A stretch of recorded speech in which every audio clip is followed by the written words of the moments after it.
Fala galera, meu nome é Jorge André, eu sou do Cinecult 23. Hoje eu tô aqui, infelizmente, para fazer uma homenagem para nossa querida Tina Turner, que nos deixou essa semana. E uma das vozes mais marcantes aí dos anos 80, 90, um ícone da música, uma rainha.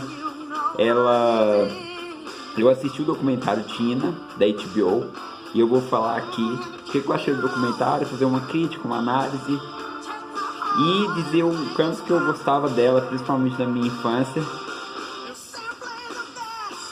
Ela era a melhor, a The Best, e eu introduzir hoje com a música, né, que é uma das mais conhecidas, se não a mais conhecida dela, né, para falar da admiração, do carinho que eu tenho por ela e fazer análise desse documentário lindo, lindo mesmo, que está na HBO Max já disponível. Então vamos lá.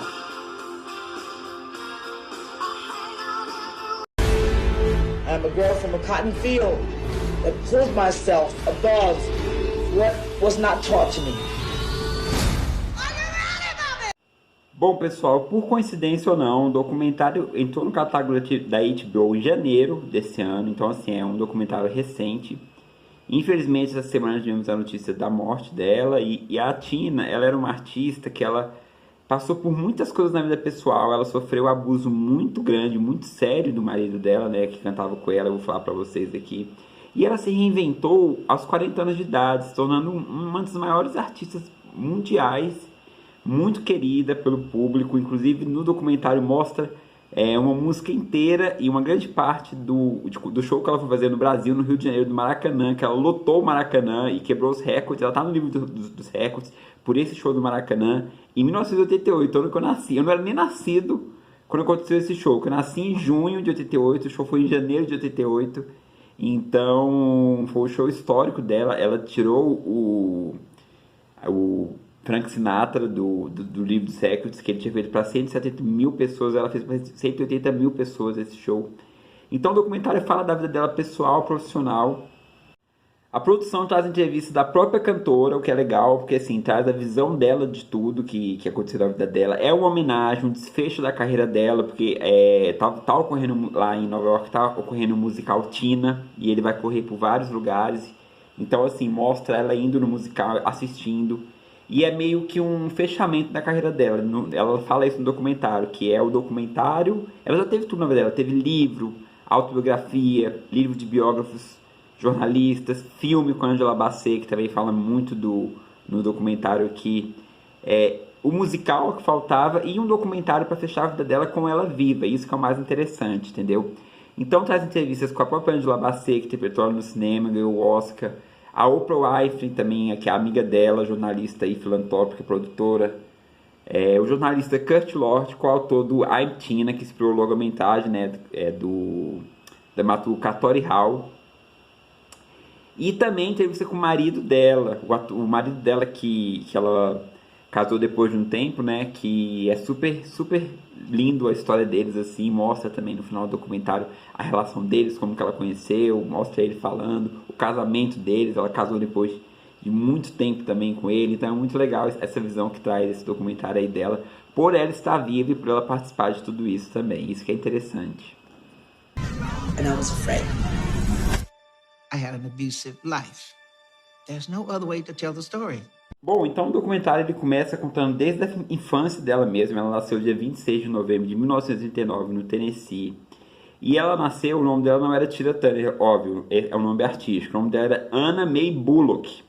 Igual a Sandra Bullock, era sobrenome igual da Sandra Bullock. Inclusive ela faz uma homenagem para ela no filme. Só um parêntese aqui, que eu amo a Sandra Bullock também. Ela faz uma homenagem para ela no filme Miss Simpatia 2, que ela faz uma cena com a Regina King. Tem no nosso Instagram essa cena aí. Siga o nosso Instagram, gente. Me ajudem aqui, curta, compartilhe o vídeo. Aproveitar para falar aqui desse negócio lá. Então siga lá, @novocinecult23. Tem essa cena lá da homenagem que a Sandra Bullock faz para Tina Turner no filme Miss Simpatia 2, Armada e Perigosa, junto com a Regina King.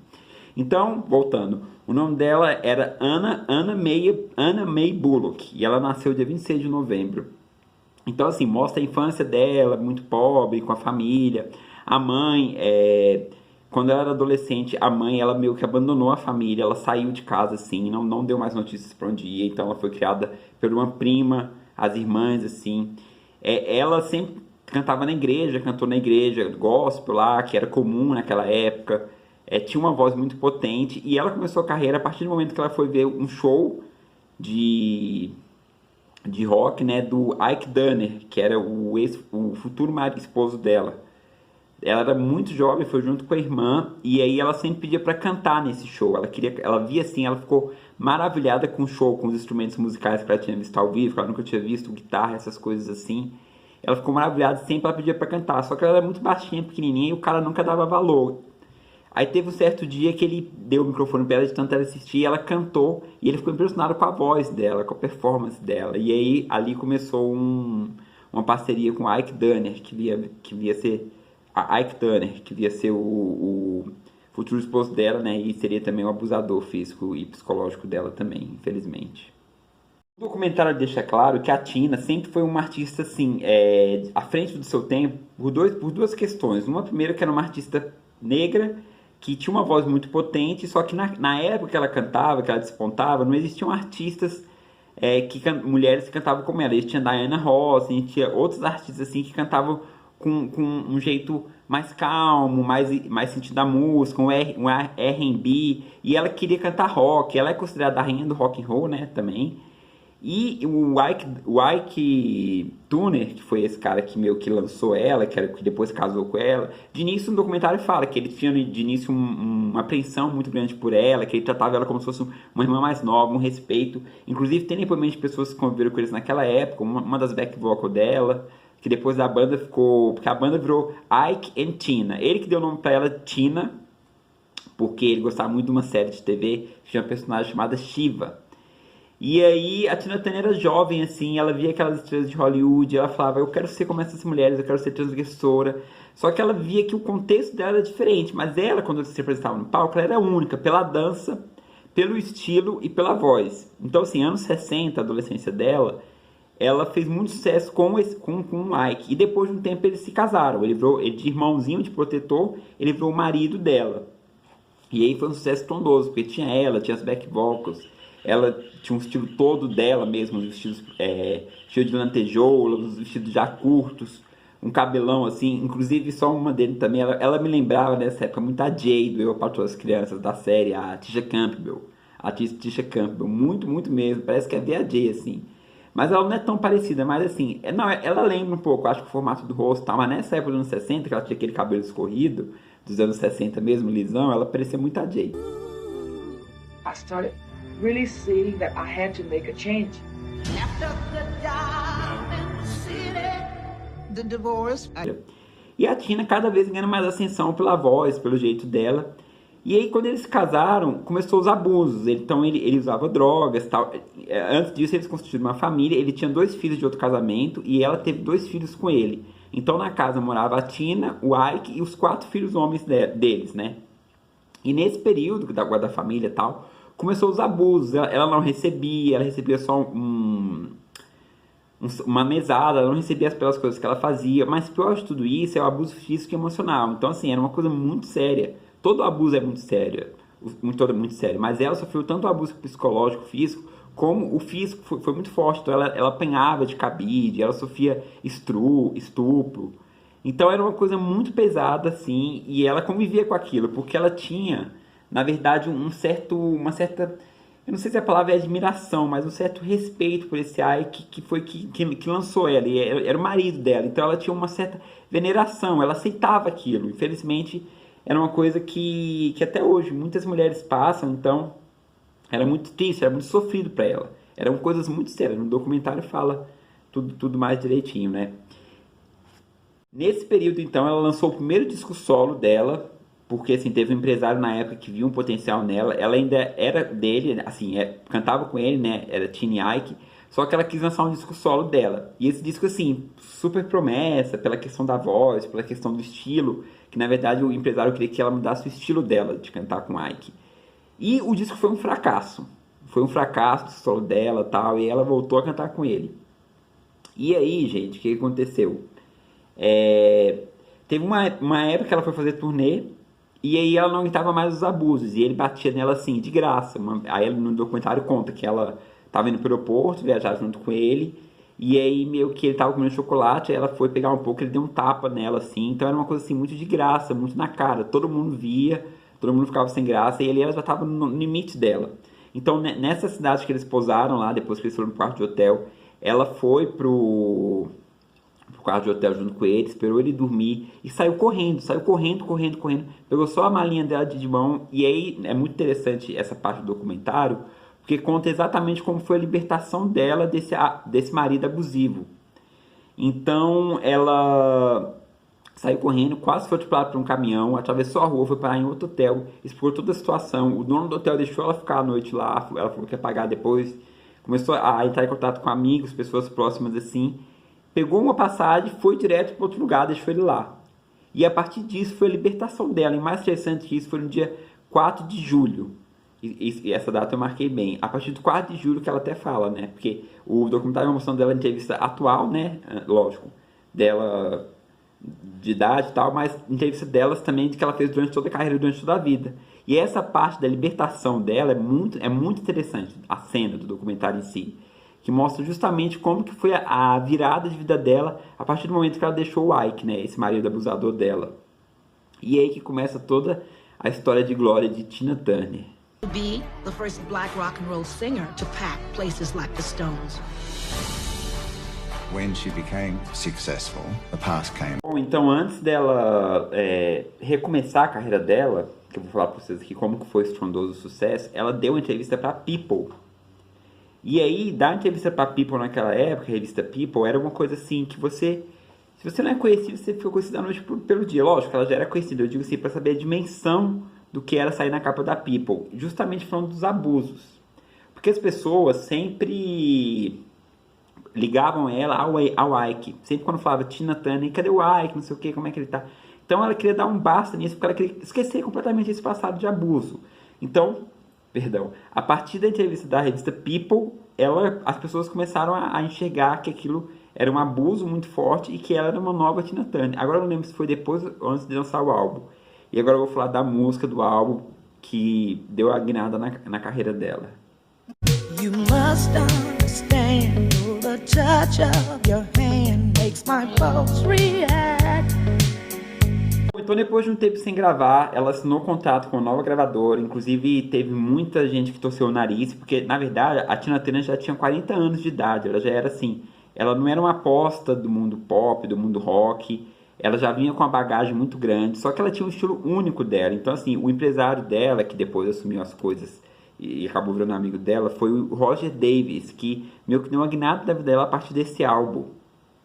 Então, assim, na realidade, ela lançou o álbum Private Dancer para dar essa guinada na carreira.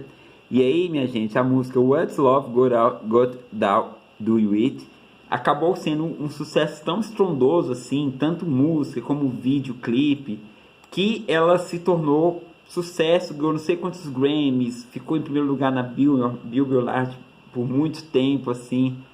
E, na verdade, a música foi composta pelo Terry Ritter e pelo Graham Lyon. E ela, na verdade, não queria cantar essa música, porque ela achava que era uma coisa muito pop, ela achava que era uma coisa muito distante daquilo que ela queria mostrar para o público. Que ela queria cantar rock, sacou? Só que aí o empresário meio que convenceu, e aí é interessante no documentário essa parte que mostra como foi feita a produção da música. Que aí o compositor, né, o Terry, ficou junto com ela, cantando. A música foi cantada por outro grupo também, um grupo que parecia o ABBA. Era duas moças e dois rapazes, que era uma coisa mais pop. Que aí ela viu que era uma coisa... Mas ela deu uma roupagem nova pra música, e é a partir dali que nasceu Tina Turner, entendeu? A partir daquele momento que ela pôde ter o estilo dela. E esse álbum foi um sucesso estrondoso, o videoclipe, tudo. E foi a partir daí que ela fala no documentário que ela lançou o primeiro álbum dela, que ela debutou, que ela já tinha lançado vários álbuns junto com o Ike. Mas o Tina Turner, o Private, né, que foi esse álbum dela, fez com que ela tivesse essa sensação de ser o primeiro de muitos, e a partir dali ela virou uma estrela mundialmente conhecida.